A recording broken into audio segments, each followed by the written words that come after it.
Ninakusalimu kwa jina lipitalo majina yote, jina la Bwana wetu Yesu Kristo. Ninakualika katika mfululizo wa masomo ya kesha la asubuhi kwa mwezi huu Machi ya mwaka 2025. Leo tunaenda kuliangazia somo la mwisho la mwezi huu. Kumbuka mwezi huu tumejifunza masomo yanayosema mwinue Yesu juu kama mwana wa Adamu. Na kwa namna ya pekee sana leo ni Machi 31. Tuombe. Mtakatifu, mtakatifu Baba yetu na Mungu wetu uliye mbinguni, asante kwa ajili ya asubuhi ya leo.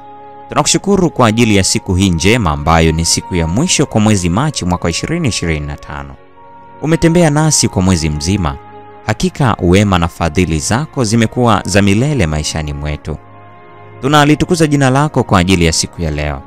Tunalitukuza jina lako kwa ajili ya wema wako maishani mwetu. Kila mmoja anazo sifa anazoweza kuzileta miguuni pako. Basi zipokee shukrani zetu. Tunapoenda kujifunza somo hili pia enda nasi sawa na mapenzi yako katika jina la Yesu. Amina. Katika mkono wa kuume wa Mungu ndiyo mada yetu siku ya leo. Imejengeka katika kitabu cha Matendo ya Mitume sura ile ya 7 aya ya 56. Neno Mungu linasema, naona mbingu zimefunguka na mwana wa Adamu amesimama mkono wa kuume wa Mungu.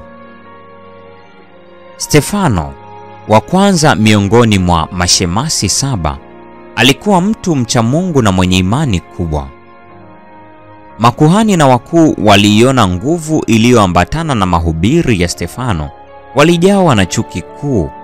Badala ya kukubali ushahidi aliyoutoa, waliamua kuinyamazisha sauti yake kwa kumuua. Makuhani na watawala hawakuweza kushinda dhidi ya hekima ya wazi na tulivu ya Stefano.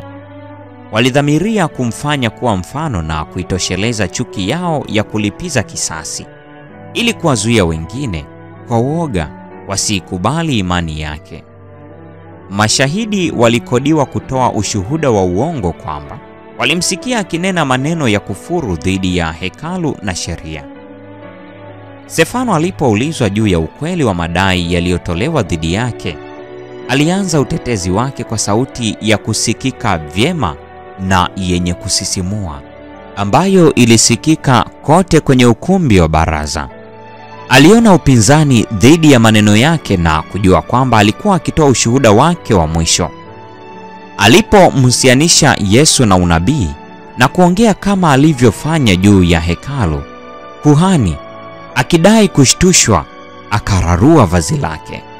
Kwa Stefano tendo hili lilikuwa ishara kwamba sauti yake hivi punde ingenyamazishwa milele. Japokuwa ndiyo tu alikuwa katikati ya hubiri lake, ghafla alihitimisha. Mfungwa aliisoma hatima yake katika nyuso katili dhidi yake, lakini hakutetereka. Hofu ya kifo ilikuwa imetoweka. Makuhani wenye ghadhabu na umati ulisisimka hawakuwa na hofu juu yake. Mandhari iliyokuwa mbele yake ilififia machoni pake. Malango ya mbinguni yalifunguliwa kidogo mbele yake, na alipoangalia ndani, aliona utukufu wa nyua za Mungu na Kristo, kana kwamba tu ameinuka kutoka katika kiti chake cha enzi, akiwa amesimama tayari kwa ajili ya kumtia nguvu mtumishi wake, ambaye alikaribia kufa kifo cha mfia dini kwa ajili yake.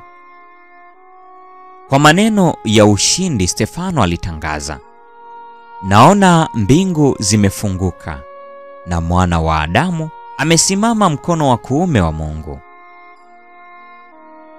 Alipokuwa akielezea mandhari ya utukufu yaliyofunguliwa mbele yake, ilikuwa nje ya uwezo wa watesi wake kustahimili.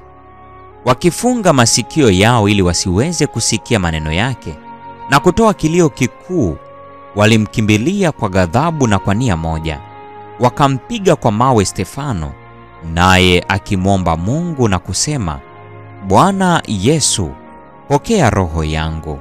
Akapiga magoti, akalia kwa sauti kuu, Bwana, usiwahesabie dhambi hii. Akiisha kusema hayo, akalala.